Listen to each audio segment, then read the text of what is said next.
What does the recent settlement made by the National Association of Realtors mean for buyers, sellers, and agents? First, I want to say that I love this settlement and the ramifications it brings for consumers and real estate agents.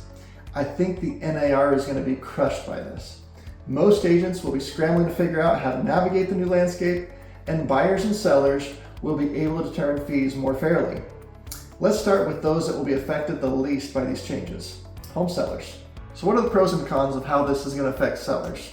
One pro is they may not pay as much with no commission requirement for buyer's agent. Sellers may save a little more money when they sell their homes. As a listing agent in the past, I've had to publish the amount of commission I offer to pay a buyer's agent if they brought me an acceptable offer for my listing. Buyer's agents could see the amount and be swayed to steer their buyers to my listing or to another offering higher commissions, even if they weren't supposed to. As a listing agent, I could not offer to pay a low commission to one agent and a high commission to another, yet there are some buyer's agents that would be willing to accept a much lower fee than others would.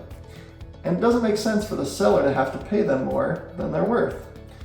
If a seller is willing to pay a commission to a buyer's agent, it seems much more appropriate to negotiate that as part of the buyer's offer rather than giving a blanket amount that would hopefully appeal to all buyer's agents. Some sellers may choose to not pay any buyer's commissions, just as they could choose to not pay for any buyer's closing costs or to not accept offers from buyers getting a loan, but that could severely limit the buyer pool. Let's look at a recent example to understand how this can affect things. I recently represented a seller where we sold the home to a buyer who was getting a loan, but in order to get their monthly payment low enough to qualify for our price, they had to pay 4% of the purchase price to buy down the rate. This doesn't inherently present an issue for the seller, except that the buyer didn't have any funds to close available besides their down payment.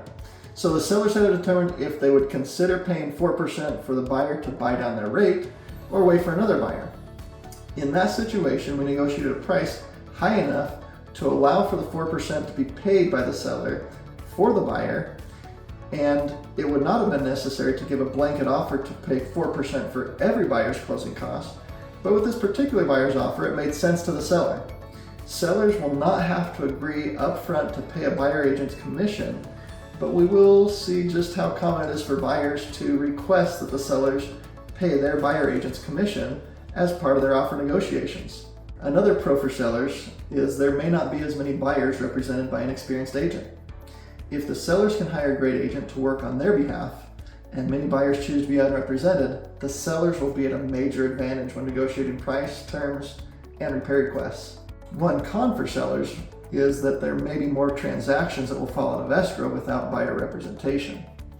Unfortunately, when buyers don't have an agent to help them through a home purchase, they are more likely to make an emotional decision to cancel a contract. Many agents have helped buyers weigh the pros and cons instead of making rash decisions. Now let's talk about how this will affect buyers. So the pros for buyers, well, there's not many. I guess one pro is that there will likely be fewer inexperienced agents to hire. Another pro, the perception is that they can pay less for a home if they're unrepresented, since the sellers could pay less in commissions. I've seen situations for years where a buyer will only work directly with the listing agent, hoping to have the fee that would be paid to a buyer's agent go to reduce the purchase price. I understand the thought process in theory. My experience over the last 20 years is that I enjoy representing the sellers in these situations because 95% of the time, the buyer could have negotiated a better deal if they had a great agent working for them, instead of them going at it alone. A con for buyers is that they will have to pay commissions to hire an agent if they want representation. Some can dispute the value of a buyer's agent, and I'd be happy to discuss this separately if you're interested. For now, let's just say that the majority of buyers would be better off if they hired an experienced agent as a representative to help them find, negotiate, and close the deal. Under the new ruling, buyers will be responsible to pay for their own agent. This kind of makes sense though. In the past, buyers will search for homes first and then sat on an agent second. It will likely be better for buyers to find a great agent first that can help them find their home and negotiate acceptable terms, and then start their home search. Another con is the lowest end buyers that can't afford it will be worst represented. Those with the least funds available will be hurt the most, as they may not be able to afford a good agent.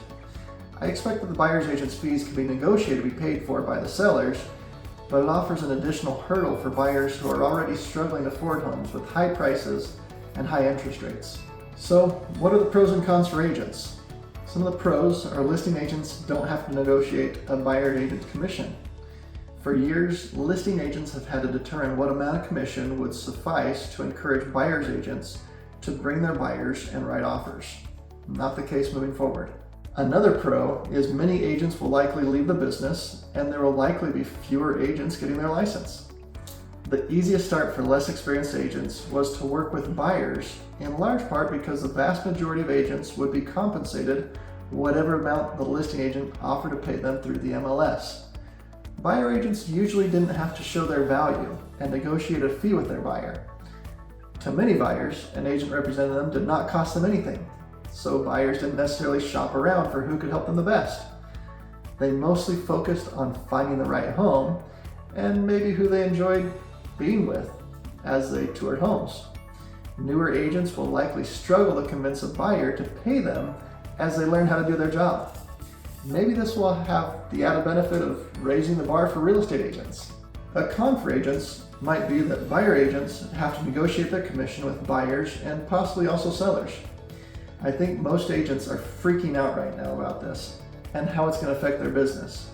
They've always done things a certain way and now they have to make a big change. Oh no! This is actually a pro for me. For years, I've negotiated my fees with buyers regardless of what could be offered as compensation through the MLS or otherwise.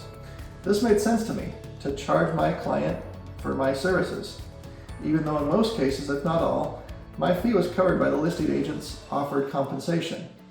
Yet, in dozens of situations, I've experienced charging the buyers at closing or negotiating for the sellers to pay my entire fee. Most buyers wouldn't have a clue what their agent was getting paid until they signed at closing.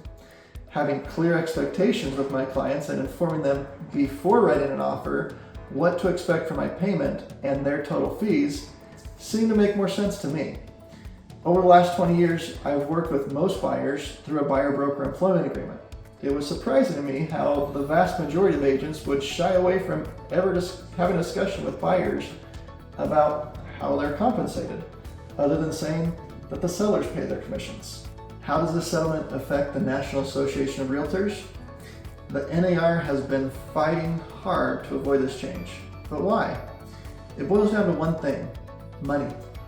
NAR receives its income from its members, realtors, paying annual dues with the main benefits of getting access to their exclusive multiple listing services, or the MLS.